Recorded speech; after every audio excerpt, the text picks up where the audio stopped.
Hello, আসসালামু আলাইকুম। আপনারা যেটা দেখছেন এটা হচ্ছে সিঙ্গাপুরিয়ান ডেইজি। এটা আসলে মূলত দুইটা লতা আনা হয়েছিল। লতাগুলো জাস্ট এভাবে মাটিতে বসিয়ে দেওয়া হয়েছে। আর এখানে একটা প্রোগ্রাম হচ্ছিল আমাদের নিচে, ওখানে কিছু কয়লা পাওয়া গেছে। কয়লা দিয়েই মূলত সব কয়লা, বালি, মাটি যা মিক্স করা ছিল পরিত্যক্ত কয়লাগুলো আমি নিয়ে আসলাম। নিয়ে এসে পরিত্যক্ত কয়লাগুলোকেই মূলত মিডিয়া হিসেবে ইউজ করা হয়েছে। জাস্ট এভাবে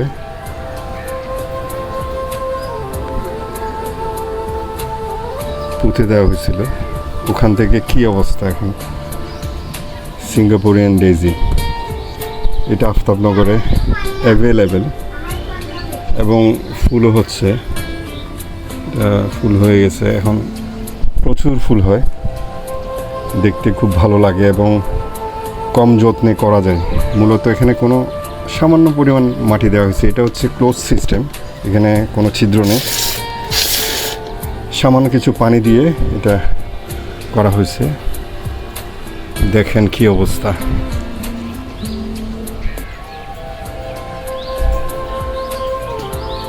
অনেক বেশি সতেজ, বাইরের গুলা থেকে অনেক বেশি সতেজ। সো মিডিয়া হিসেবে যে মাটি ইউজ করতে হবে এমন কোনো কথা নেই, আপনারা কয়লা ইউজ করতে পারেন। এবং আরেকটি কথা বলবো, মাটিতে কিন্তু অনেক সময় পানি জলাবদ্ধতা হয়ে গাছের শিকড় নষ্ট হয়ে যেতে পারে। এই জন্য বর্ষাকালে আপনারা যদি মিক্সড করেন রাবিশ, মোটা বালি, চিকন বালির মিক্সড করে যদি আপনারা মিডিয়া তৈরি করতে পারেন, বৃষ্টি হলেও পানি জমে থাকবে না এবং আবার গাছগুলা কিন্তু অনেক বেশি সতেজ থাকবে, শিকড়গুলো অনেক বেশি স্ট্রংলি বাড়তে থাকবে। এই জন্য আমি সবসময় মিডিয়া হিসেবে বারান্দাতে অ্যাটলিস্ট যে গাছগুলো ইউজ করি, 3টা মিডিয়াম ইউজ করি। বারান্দাতে যে প্ল্যান্টগুলো করি ম্যাক্সিমাম মোটা বালি, চিকন বালি, তারপর হচ্ছে ইটের রাবিশ এবং কয়লা। এখন কয়লাও যুক্ত হচ্ছে। কয়লা অনলি কয়লা, এখানে কয়লা ছাড়া কিছুই নেই। কয়লা দিয়েও আপনি মিডিয়াম হিসেবে ইউজ করতে পারেন। এখানে প্রচুর কয়লাতে কিন্তু পোড়া কয়লা হলে এখানে প্রচুর এখানে কিন্তু প্রচুর মাইক্রো নিউট্রিয়েন্টস থাকে। সো এটা আপনারা মিডিয়া হিসেবে ইউজ করেন এবং এটা লাইট ওয়েট। সো এটা অনেক হেল্পফুল, এটা অনেক লাইট ওয়েট এবং এটাতে প্রচুর মাইক্রো নিউট্রিয়েন্টস থাকে। সো এটা গাছের জন্য অনেক উপকারী এবং এটাতে আপনার কোনো রকম জীবাণু ফর্ম করতে পারে না।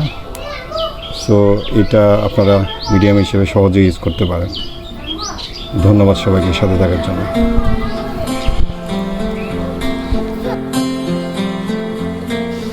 कुछ इस तरह तेरी पलके मेरी पलकों से मिला दे, आंसू तेरे सारे मेरी पलकों से मिला दे।